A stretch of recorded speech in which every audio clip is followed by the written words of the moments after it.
तो आइए बच्चों पढ़ते हैं next topic that is acceleration time graph. ठीक है, तो आज कुछ नए तरीके से स्टार्ट करते हैं। तो एक्सेलरेशन टाइम ग्राफ में हम दो एक्सिस ले रहे हैं, ये वाई एक्सिस और ये एक्स एक्सिस, राइट। तो ये जो वाई एक्सिस है इसमें हम एक्सेलरेशन डिनोट कर रहे हैं which will be in metre per second square, और यहां पर होगा टाइम जो कि हम सेकेंड्स में मेजर करते हैं, राइट। तो अब क्या होने वाला है कि यहां पर अगर कुछ भी ग्राफ आता है, ऐसा ऐसा कुछ ग्राफ आता है, राइट, तो बहुत ही अनरियलिस्टिक तो ग्राफ है नहीं, हो सकता है ऐसा भी कि हम हमेशा क्या देखते हैं कि हमें कोई भी ग्राफ से क्या इंफॉर्मेशन मिलने वाली है, क्या इन्फो मिलने वाली है, राइट। हर ग्राफ से हमें कुछ ना कुछ इंफॉर्मेशन मिलती जरूर है। जैसे इस ग्राफ से हमें क्या मिलेगा, एक्सेलरेशन तो पक्का मिलेगा ही मिलेगा। तो इन एक्सेलरेशन टाइम ग्राफ से हमें पहली इंफॉर्मेशन तो एक्सेलरेशन के बारे में मिलेगी, सही बात है। और अगर हम इसका स्लोप निकालें, स्लोप मतलब किसी भी कर्व पे इस पॉइंट पे या फिर इस पॉइंट पे हम अगर कोई टेंजेंट निकाले, कोई एक लाइन निकाले, राइट, तो क्या हो जाएगा, ये टेंजेंट हमने ड्रॉ की किसी भी एक पॉइंट पे, तो इस टेंजेंट से हमें क्या पता चलेगा, this tangent is making an angle with this positive x axis, जिसको हम लोग बोलते हैं, क्या बोलेंगे, स्लोप, है ना। तो स्लोप ऑफ एटी ग्राफ क्या देता है हमें, क्या देगा, इसको हम लोग बोलते हैं जर्क। क्या मिलेगा हमें, जर्क मिलेगा। स्लोप ऑफ एटी ग्राफ से हमें क्या मिलेगा, जर्क मिलेगा। ठीक है, तो ये चीज आपको पता होनी चाहिए। ठीक, और क्या मिल सकता है, जैसे हम एरिया की भी बात करते हैं, फिर एरिया अंडर द कर्व की हमने बात की थी वेलोसिटी टाइम ग्राफ में। ठीक है, तो एरिया अंडर दिस कर्व हमें क्या देगा, तो हम तीसरा चीज निकाल सकते हैं, area under acceleration time graph. Area under acceleration time graph क्या मिलेगा हमें, area under acceleration time graph हमें चेंज इन वेलोसिटी देता है। क्या देता है, चेंज इन वेलोसिटी की वैल्यू देता है। यह बात आपको ध्यान में रखनी है।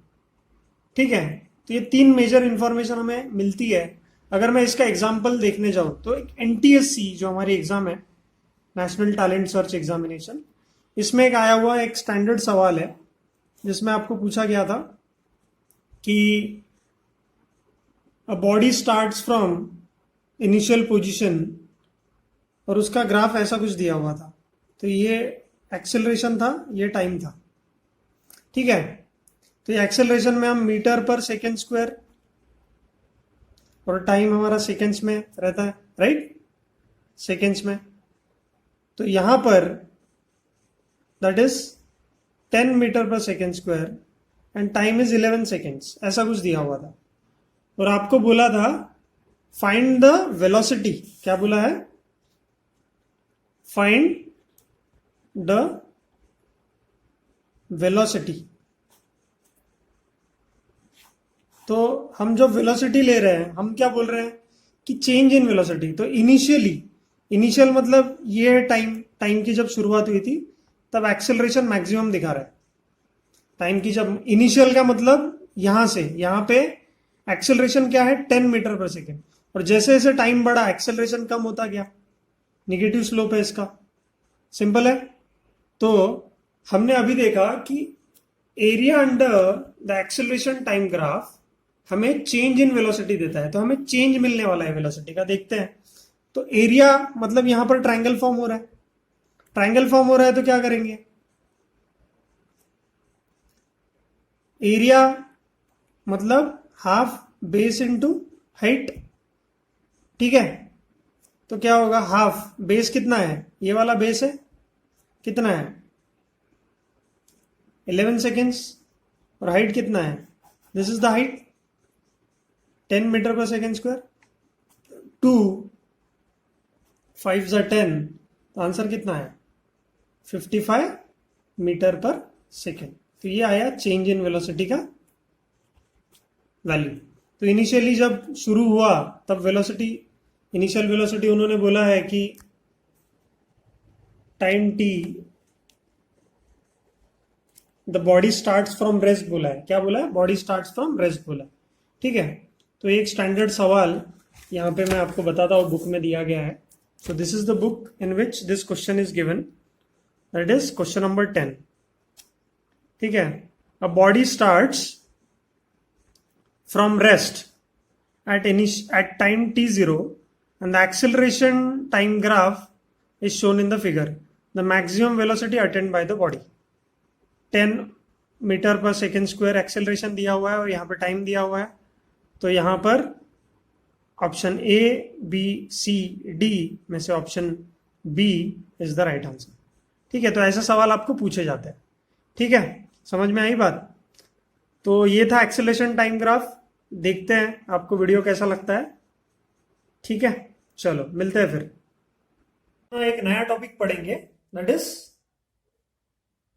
Graphical derivation of equations of motion. तो हमें पता है इक्वेशंस ऑफ मोशन क्या है। पहला इक्वेशन ऑफ मोशन क्या है हमारा? v is equal to u plus a t. ठीक है, दिख रहा है सबको? सेकेंड इक्वेशन क्या है? s is equal to u t plus half a t square. तीसरा इक्वेशन है हमारा v square is equal to u square plus 2as।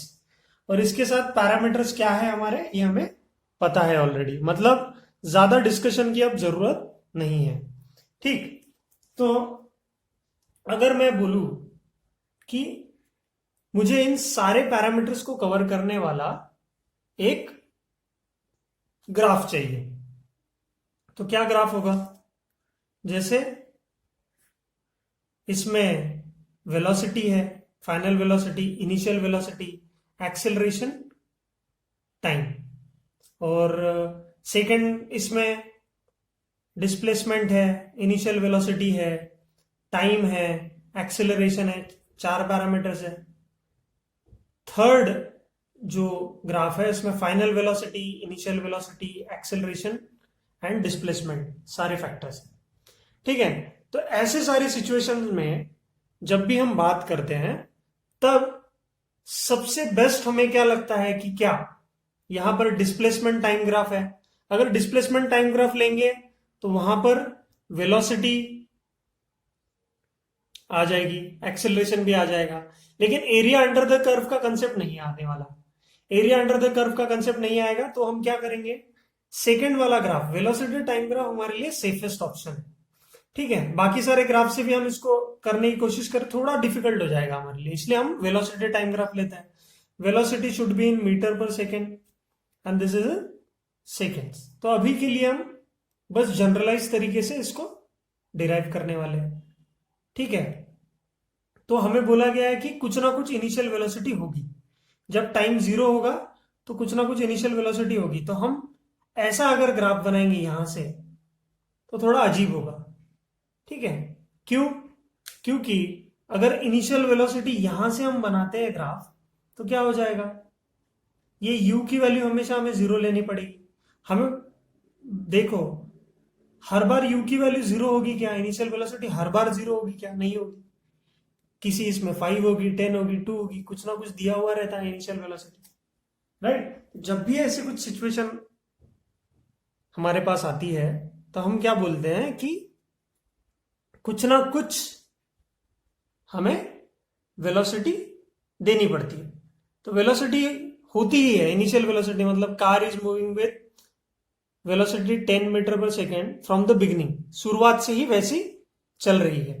ठीक है, तो इसीलिए हम इस केस में जो ग्राफ बनाते हैं it has some amount of initial velocity. तो u हमारा यहां पे है इनिशियल वेलोसिटी, और अगर ये पार्टिकल, ये इक्वेशंस ऑफ मोशन हमने पहले भी डिस्कस किया था इक्वेशन ऑफ मोशन को कि ये हमेशा यूनिफॉर्मली एक्सिलरेटेड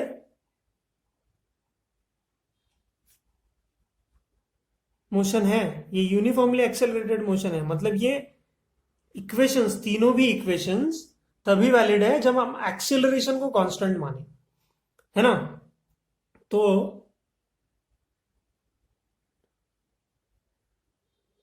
यहां पर एक्सेलरेशन कांस्टेंट कैसे बनेगा? स्ट्रेट लाइन बनेगा। सही बात है। एक्सेलरेशन कांस्टेंट कब है? जब वेलोसिटी टाइम ग्राफ एक लीनियर फैशन में है, एक स्ट्रेट लाइन है। ठीक, तो ये बात आपको समझ में आ गई होगी। तो ये ऐसा एक ग्राफ, वेलोसिटी टाइम ग्राफ हमें मिला। वेलोसिटी टाइम ग्राफ में ये तो हमारा कांस्टेंट एक्सेलरेशन दिखा रहा है, ये ग्राफ, है ना। फिर ये वेलोसिटी है। तो हम क्या कर सकते हैं इसमें कि एक एक पैरामीटर्स को, है ना, कंसिडर कर सकते हैं। जैसे हम बोलते हैं कि the slope of velocity time graph, क्या बोलेंगे? Slope of VT graph gives us value of acceleration. सही बात है। तो एक्सेलरेशन कैसे आया? स्लोप कैसे आता है? स्लोप, अगर ये एंगल बनाया है थीटा, तो ये स्लोप होगा, मतलब ये अपोजिट साइड, यहां से यहां तक और यहां से यहां तक, है ना। तो ये तो हमारा टाइम एक्सिस हो गया, जिसमें हम लिखते हैं टाइम टी। यहां पर हमने टाइम टी लिया, ठीक है। फिर ये मैक्सिमम वेलोसिटी है, यहां पे हमने वेलोसिटी लिया, कुछ भी वैल्यू हो सकती है इस वेलोसिटी। तो अपोजिट साइड मतलब tan थीटा हम लोग मानते हैं। tan थीटा मतलब क्या होता है? Opposite side upon adjacent side. Opposite side क्या है? यहां पर क्या है? यहां पे इनिशियल वेलोसिटी u है, फाइनल वेलोसिटी v है। मतलब यहां से यहां तक मैं जीरो स्केल से अगर मेजर करूं, यहां से यहां तक इस वैल्यू v, और यहां से यहां तक क्या वैल्यू है? u। सिंपल है, समझ में आया। कहीं पे भी हम ग्राफ मेजर करते हैं, अगर मैं यहां पे 20 लिखूं और यहां पे 50 लिखूं, तो इनिशियल पोजीशन से ये पॉइंट 50 पे है और इनिशियल पोजीशन ये पॉइंट 10 या 20 पे है, जो भी मैंने बोला था, right. So we have proper consideration for all this. ठीक, तो अपोजिट साइड हमारे लिए क्या है? ये वाली साइड। तो this is what? v minus you. सही बात है। और ये साइड क्या है? टाइम, तो टाइम एक्सिस t। और ठीक है, तो ये हमारा ग्राफ था। ठीक, तो यहां पर हम क्या बोल रहे हैं कि वेलोसिटी टाइम ग्राफ का स्लोप, वेलोसिटी टाइम ग्राफ का स्लोप हमें एक्सेलरेशन देता है। तो एक्सेलरेशन मतलब क्या हुआ? tan theta. किस लाइन का? इस लाइन का। ठीक है, तो क्या हो जाएगा? अपोजिट साइड मतलब ये वाली साइड बाय एडजेसेंट साइड मतलब ये side in this particular triangle, right. तो opposite side upon adjacent side. Opposite side क्या है? अगर ये टोटल v है और ये u है, तो ये क्या हो जाएगा? v minus u divided by t।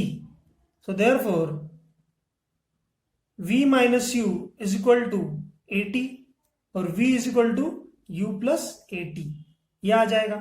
So this is your first equation of kinematics, जहां पर एक्सेलरेशन क्या है? एक्सेलरेशन इज कांस्टेंट, मतलब यूनिफॉर्मली एक्सेलरेटेड मोशन हम बोल रहे हैं उसको, ऐसा, है ना। क्यों? समझ में आई बात आपको? तो this is the first equation. अगर हम सेकेंड इक्वेशन की तरफ दौड़े, तो हम क्या बोलने वाले हैं यहां पे? सेकेंड इक्वेशन ऑफ काइनेमेटिक्स क्या आता है हमारा? S is equal to u t plus half a t square. ठीक है, तो क्या हो रहा है यहां पे? देखिए कि यहां पे हमें निकालना है डिस्प्लेसमेंट। हमारे पास इनिशियल वेलोसिटी भी है, हमारे पास एक्सेलरेशन और टाइम है, लेकिन निकालेंगे कैसे?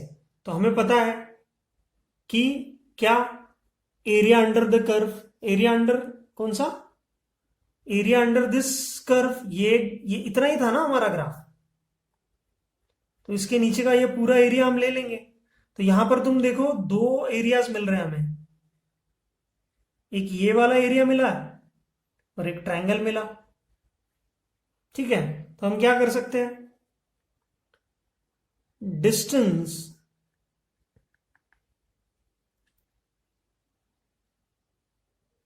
कवर्ड मतलब एरिया अंडर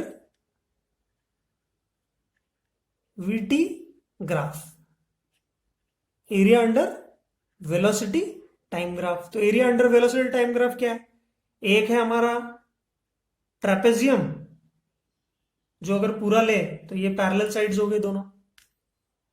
ठीक है, these are the two parallel sides, है ना।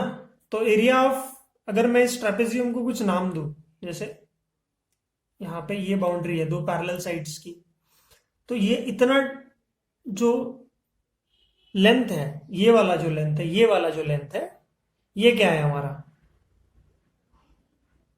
u, है ना।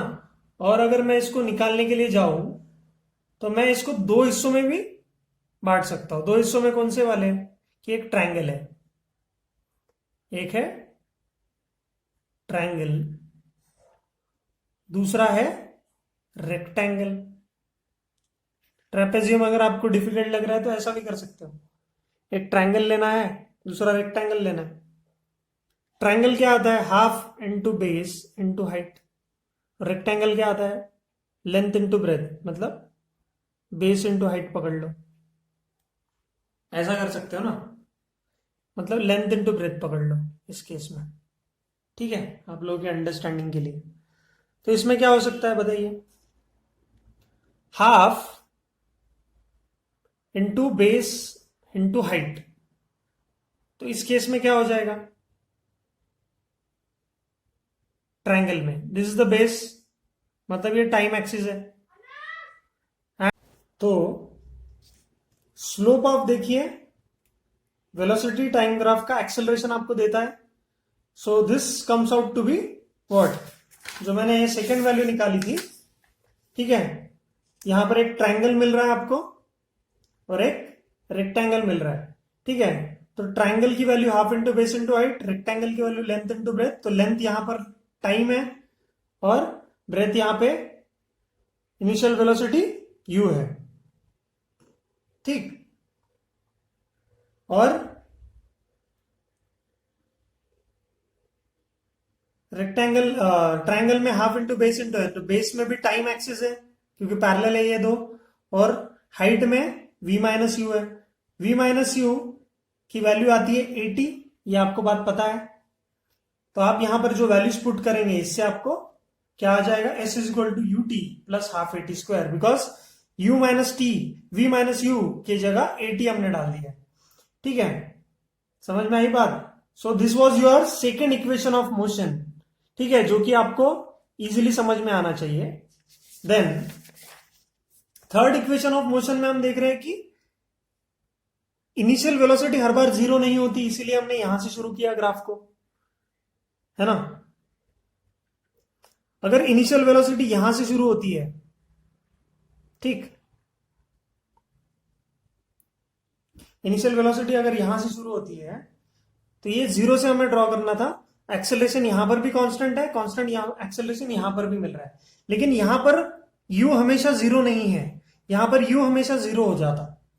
ठीक है, ये इसमें फंडामेंटल डिफरेंस है। तो ये वाला ग्राफ हम लोग रिप्रेजेंटेशन के लिए नहीं बना रहे अभी। So we have this graph जहां पे हमने देखा है कि फाइनल वेलोसिटी आपकी टाइम t है, इनिशियल वेलोसिटी u है। ठीक है, ये सारी चीजें आपको पता है। ठीक, तो आप क्या करोगे, ये वेलोसिटी है, ये टाइम है, ये हमने यहां पर लिखा हुआ है। तो बेसिक फंडामेंटल चीज हमें पता होनी चाहिए कि ग्राफ में हमेशा एक्सेलरेशन की वैल्यू किससे आती है? स्लोप से। तो अगर मैं इस स्लोप को गिनूं तो दिस इज एंगल थीटा। अब एरिया ऑफ ट्रेपेजियम भी आपको पता है, एक्सेलरेशन भी कैसे आता है आपको पता है, एक्सेलरेशन आपको पता ही है कि कैसे आता है, v minus u by t, change in velocity by time. So we can write t is equal to v minus u by a, ये आपको पता ही है एक्सेलरेशन की वैल्यू। यहाँ पे टाइम की वैल्यू हम लोग निकाल के रखते हैं क्योंकि अब हमें जरूरत पड़ने वाली है उसकी। Then we have this trapezium, red pen से बनाता हूं ताकि आप लोगों को थोड़ा सा डिफ्रेंशिएट करने में आसानी हो। ये है ट्रेपेजियम आपका।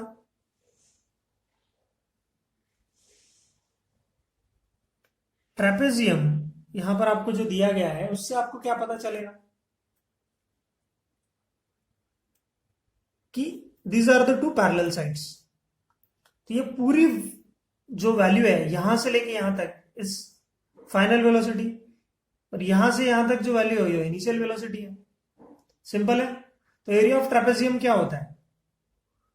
एरिया अंडर, चलो एरिया अंडर वीटी कर्व हमें क्या देगा? एरिया अंडर वीटी कर्व हमें देगा, क्या देगा? डिस्प्लेसमेंट देगा, मतलब एस देगा।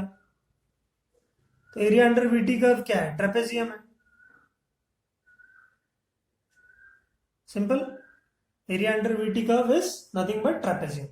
तो ट्रेपेजियम की वैल्यू क्या आ जाएगी?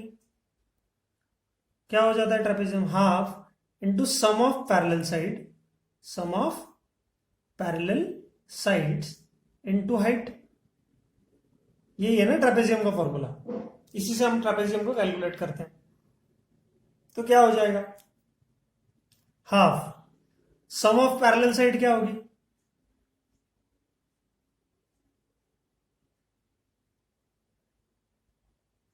सम ऑफ पैरेलल साइड क्या होगी?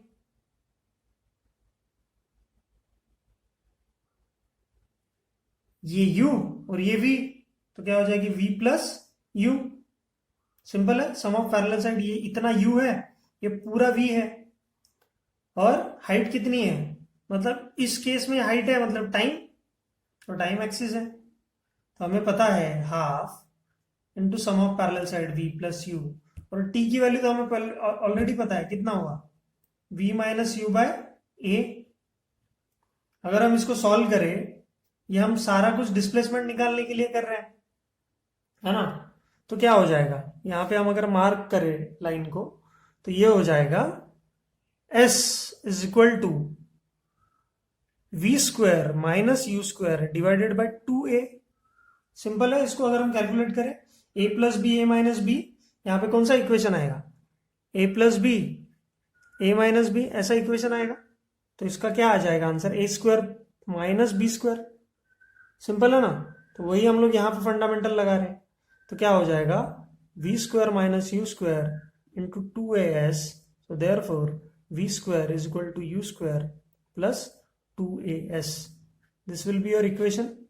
कौन सा इक्वेशन है ये? Third equation of kinematics, equation of motion. तो आपको 3 ही इक्वेशन पूछे जाते हैं जो कि आपकी सेहत के लिए अच्छे हैं, तो आप इसको अच्छी तरह से समझिए। ठीक है, that's it for today's lecture. अगर न्यूमेरिकल्स में आपको कुछ डाउट है तो हम कुछ वीडियोस में इसको डिस्कस करेंगे। ठीक है, थैंक यू सो मच। देखिए कुछ एग्जांपल्स हम ने किए थे, देखे थे। आपको एक क्वेश्चन दिया गया है, आपको बोला है कि this is y axis, this is x axis, और यहां पर 2 लाइंस बनाई गई हैं। This is B, which is at an angle of 30 degrees, and another line, another curve that is at 60 degrees from x-axis। 60 degrees angle बना रहे हैं x axis के साथ, ये 30 डिग्री एंगल बना रहे हैं, मतलब इसका स्लोप आप निकाल सकते हो। आपको बोला गया है this is nothing but position time graph. तो पोजिशन टाइम ग्राफ में हम यहां पर पोजिशन लेते हैं और यहां लेते हैं हम टाइम। ठीक। For 2 particles A and B as shown, graph A makes angle 60 degree with the x-axis and 30 degree with x-axis. मतलब ग्राफ B makes angle 30 degree with the x-axis. What will be the ratio of their velocities? तो position time graph का slope क्या देता है? Slope of position time graph क्या देता है हमें? वेलोसिटी देता है. ये बात हमें पता है, हमने प्रैक्टिस की थी इसकी. ठीक, तो स्लोप निकालना पड़ेगा हमें. तो स्लोप, अब यहां पर दो ग्राफ दिए हुए हैं, एक तो ग्राफ ए, दूसरा ग्राफ ए, तो हमें दो वेलोसिटी मिलेगी. वी ए वेलोसिटी, मतलब वेलोसिटी हम फाइंड कर सकते ए ग्राफ को देख के, दैट इज tan थीटा ए. तो थीटा ए की वैल्यू क्या है? ए कितना एंगल बना रहा है? 60 डिग्री बना रहा है. जो भी हमने ग्राफ पढ़ने के लिए बोले थे आपको, tan थीटा कितना होता है? tan थीटा कितना होता है याद है आप लोगों को? चलो, साइन, या फिर इसको ऐसे भी लिख सकते हैं, साइन 60 डिवाइडेड बाय कॉस 60 भी लिख सकते हैं. आप ज्योमेट्री अब जब पढ़ेंगे तो आपको ध्यान में आ जाएगा. तो साइन 60 कितना होता है? √3/2. और कॉस 60 कितना होता है? 1/2, है ना? तो ये कितना हो जाएगा? कैंसिल होकर √3 हो जाएगा. तो √3 हमारा पहले का आंसर हो गया. फिर स्लोप ऑफ सेकेंड निकाल सकते हैं, मतलब slope of second graph, that is B. क्या हो गया? tan theta B. तो हो जाएगा tan 30 डिग्री. तो कितना हो जाएगा? Sine 30 divided by cos 30. ऐसा भी लिख सकते हैं आप, नहीं तो डायरेक्टली अगर याद है तो डायरेक्टली लिख सकते हैं. कितना आ जाएगा? साइन 30 1/2, और इसका वैल्यू कितना है? कॉस का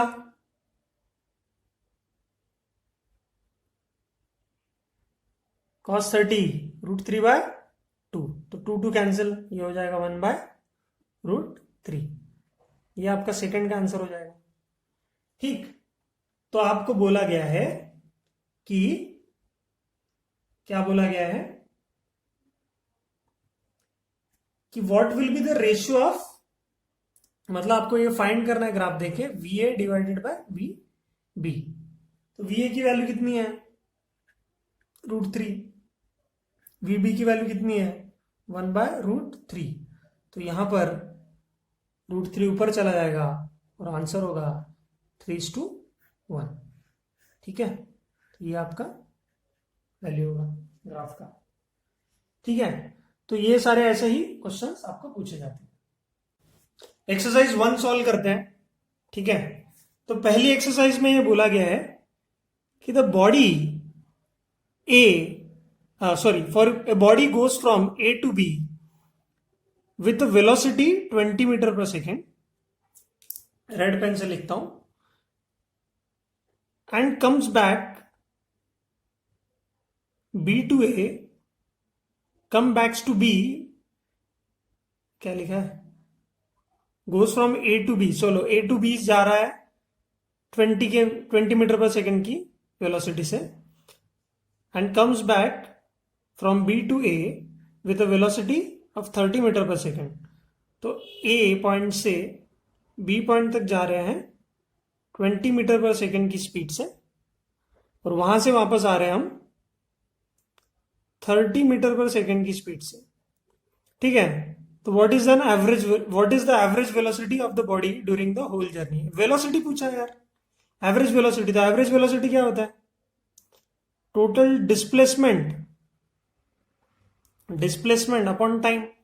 तो वापस आ गया ए से जाके फिर से ए पर, तो डिस्प्लेसमेंट तो 0, तो आंसर 0 होना चाहिए.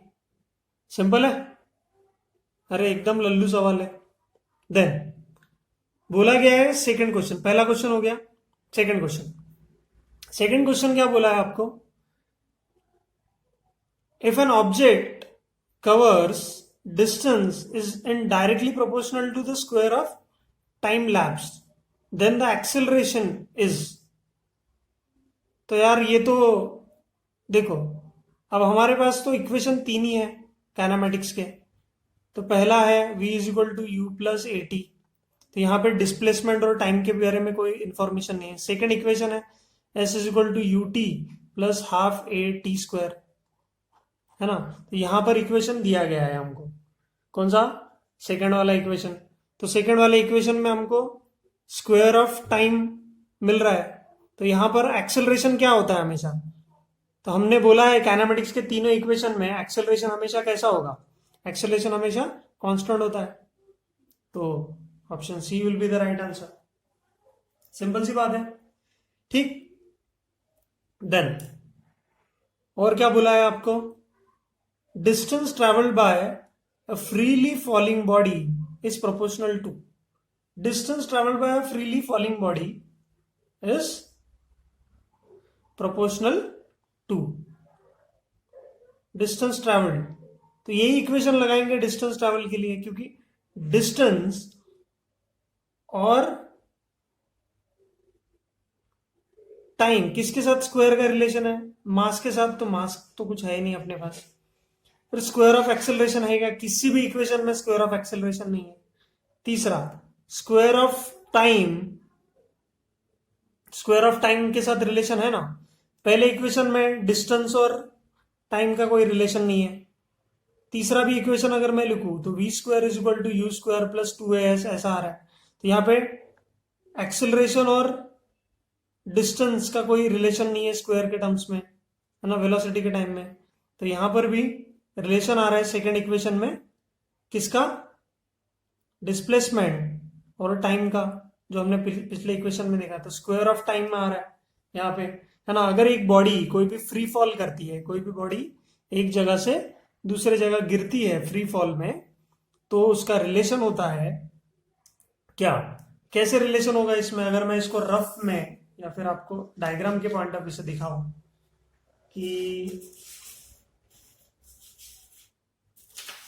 रुकिए, हाँ, अगर मैं इस पेज के टुकड़े पे आपको दिखाऊं कि रफ में कि एक कोई बॉडी है, ठीक है, इसी इक्वेशन का पालन कर रहे हैं हम, इसी इक्वेशन का s is equal to u t plus half a t square.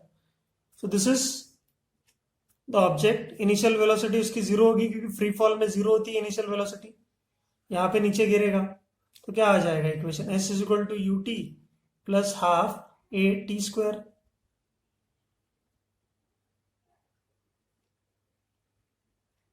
है ना। तो क्या हो जाएगा,